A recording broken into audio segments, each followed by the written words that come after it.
드디어 갤럭시 S25 시리즈가 세상의 모습을 드러냈습니다. 지금 삼성전자 분위기가 상당히 좋지 않기 때문에 막중한 임무를 안고 지금 이 세상에 나온 폰이거든요.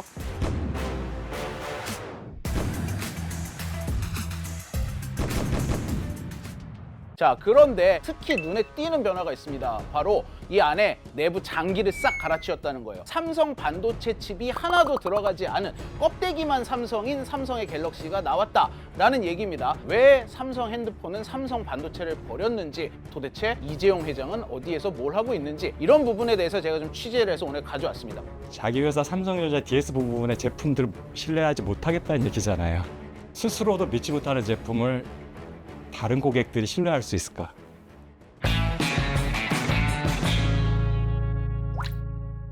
귀에 빡빡해는 이슈 맛집, 귀에 빡종원입니다. 이번 갤럭시 S25의 AP가 TSMC가 제조한 칩이죠. 퀄컴의 스냅드래곤이 전량 들어갈 것이다 라는 뉴스는 이미 지난해 중순부터 나왔고 그렇게까지 큰 충격은 아니었어요. 문제는 메모리 반도체입니다.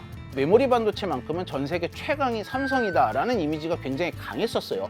그런데 이번에 메모리 반도체조차 좀 더 엄밀히 말하면 저전력 메모리 반도체인 LPDDR5X인데 이 부품조차 자사 제품을 쓰지 않기로 한 겁니다.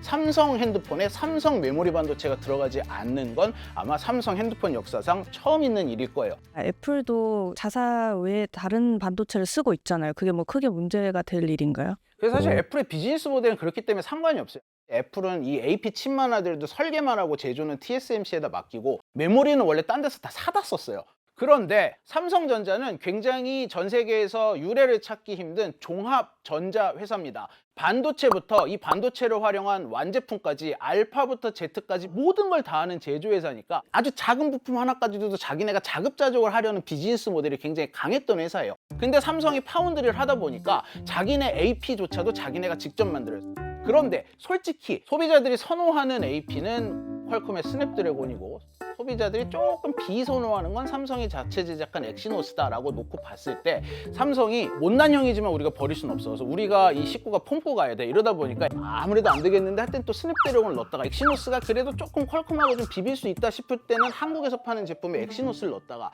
이미 AP에 있어서는 삼성은 타사의 제품과 함께 병행을 하면서 쓰고 있었어요.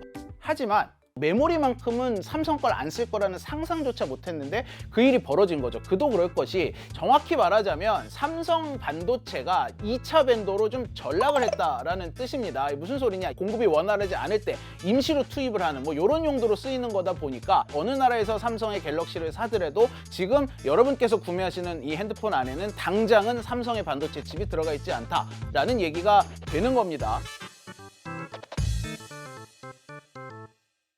왜 이런 극단적인 결정을 했는지를 살짝 살펴보고 가면은요, 삼성전자라는 회사가 크게 세 개 덩어리로 나눠져 있습니다. 가전과 핸드폰을 하는 DX 부문, 그다음에 반도체를 담당하는 DS 부문, 그다음에 이걸 좀 조율하라고 있는 말도 많고 탈도 많았던 서초동의 사업지원 TF, 이렇게 나눠져 있습니다.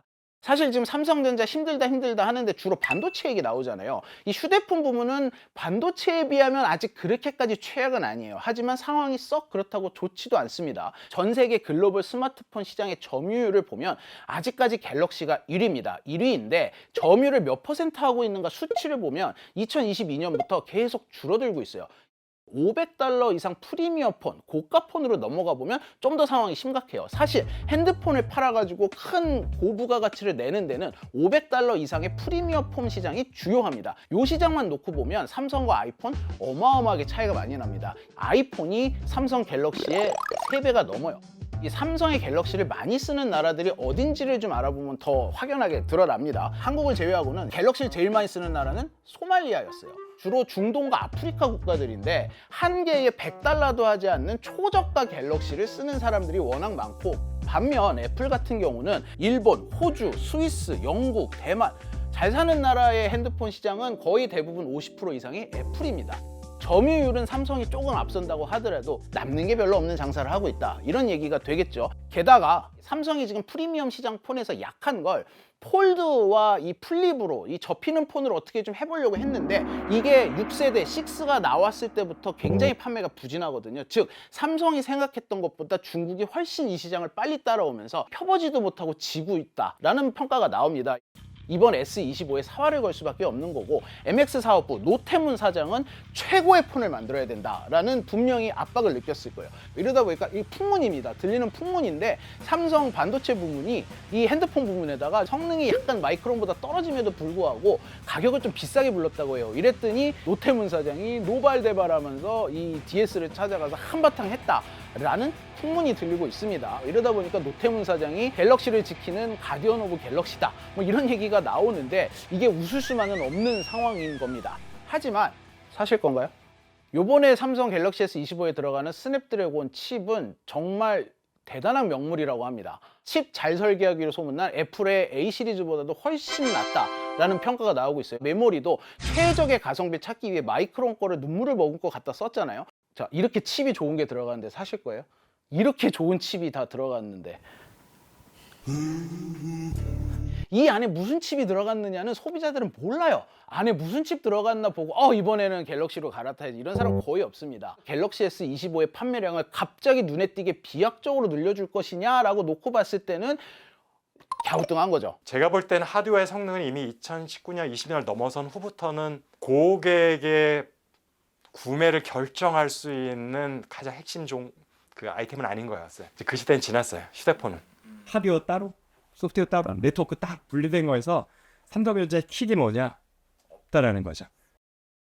5년 후, 10년 후에 과연 현재 점유율을 유지할 수 있을까를 고민한다면 삼성전자의 킥을 개발해야 됩니다. 그걸 고민해야 되는 게 맞고요. 이러다 보니까 갤럭시 S25의 최적의 칩을 씀으로 해서 얻는 것보다 스스로 자신들의 반도체를 부정을 함으로써 잃는 게 더 크다라는 얘기가 나오고 있어요. 반도체가 좀 뒤처진 부분을 갤럭시 S25가 잘 팔려서 좀 메꿔진다면 당장 갤럭시 S25 출시된 후의 장부는 좀 똔똔이 될 수 있습니다. 이 식구 다 버려가면서까지 이 핸드폰 한번 살려보겠다에 올인한 거잖아요. 근데 이거를 그렇게까지 감행을 했다라는 점에서 삼성이 스스로 우리 건 쓸만한 게 못 돼 라고 증명을 해버린 셈이 됐다라는 얘기가 나오고 있습니다.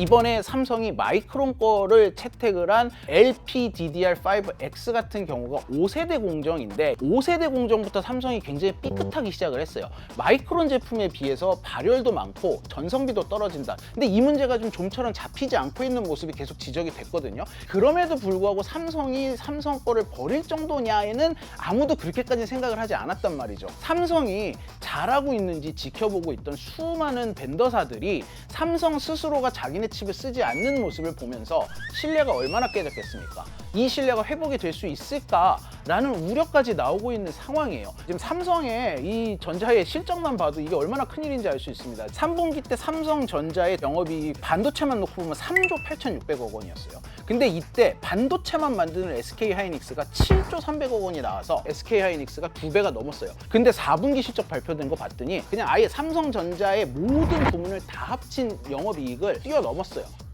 너무 많이 실적이 빠졌고 계속해서 악순환에 갇혀있는 상황에서 메모리 반도체 잘 나가던 것도 지금 마이크론이나 SK하이닉스의 공세가 너무 크지, HBM은 아예 납품도 못하고 있지, 이거 정말 심상치 않은 일이다 라는 얘기가 나오고 있는 거죠. 대체 그러면 이런 결정을 왜 한 거예요? 어떻게 하다 이런 일이 벌어졌는가를 약간 조직 문화 부분에서 살펴보자면, 삼성의 부문은 항상 이렇게 나눠져 있었고 각 부문별 대표이사가 항상 있어 왔어요. 하지만 그럼에도 불구하고 대표이사가 몇 명인지와 상관없이 한 명만 부회장이었어요. 나머지는 사장급이었습니다. 같은 대표이사라 하더라도 한 명이 대빵인 거예요. 그런데 지난해 연말에 설계하는 파트와 생산하는 파트 사이에 서로의 실적만 생각하느라고 커뮤니케이션이 안 되다 보니 이렇게 우리의 기술력이 떨어졌다, 이런 비판이 많았잖아요. 삼성의 내부적으로도 조직 문화에 대한 비판이 굉장히 많이 나오고 반도체가 급격하게 추락을 한다는 우려가 나오면서 책임 경영을 해라 라는 의미로 각 부문의 대표이사를 전부 부회장을 갖다 앉혀놓은 거예요. 그래가지고 DX 부문의 한종희 부회장, DS 부문의 전영현 부회장, 그리고 사업지원 TF의 정현호 부회장, 이렇게 나눠져 있습니다.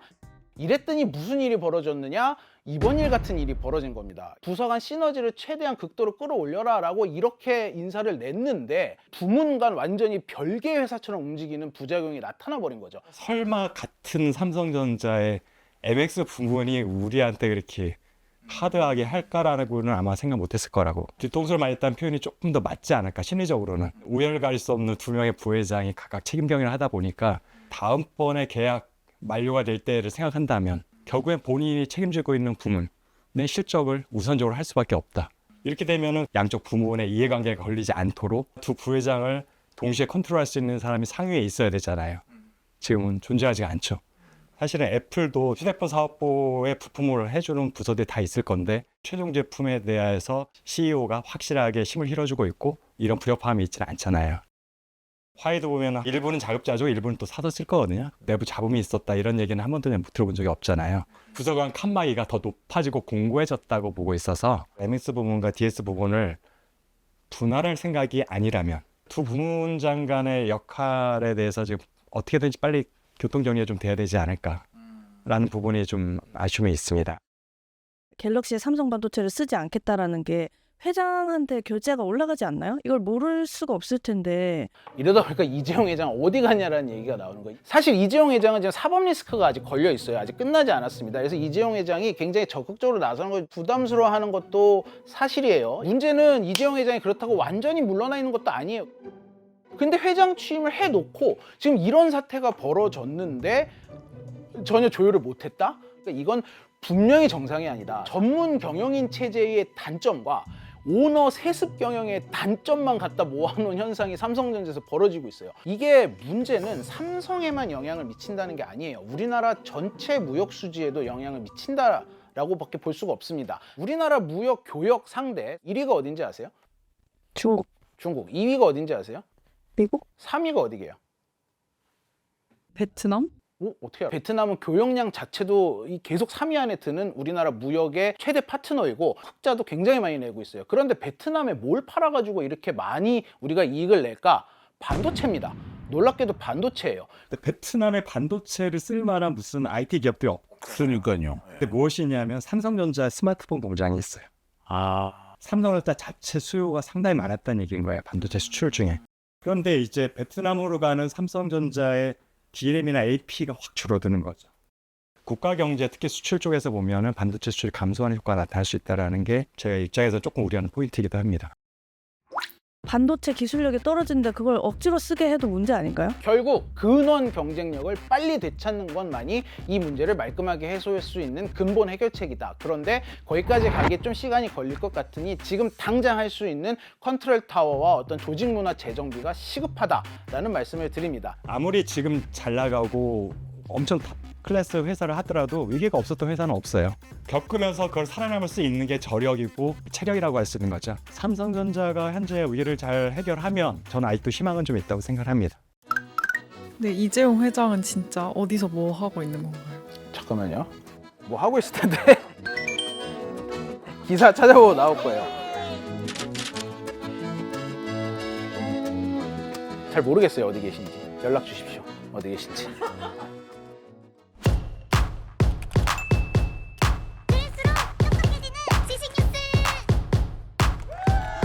교양이를 부탁해는 여기까지입니다. 다이어트도 칼로리 신경 쓰지 말고 드세요. 대신에 키토식을 해보세요. 이게 박종원. 스브스 프리미엄 지금 다운로드하세요.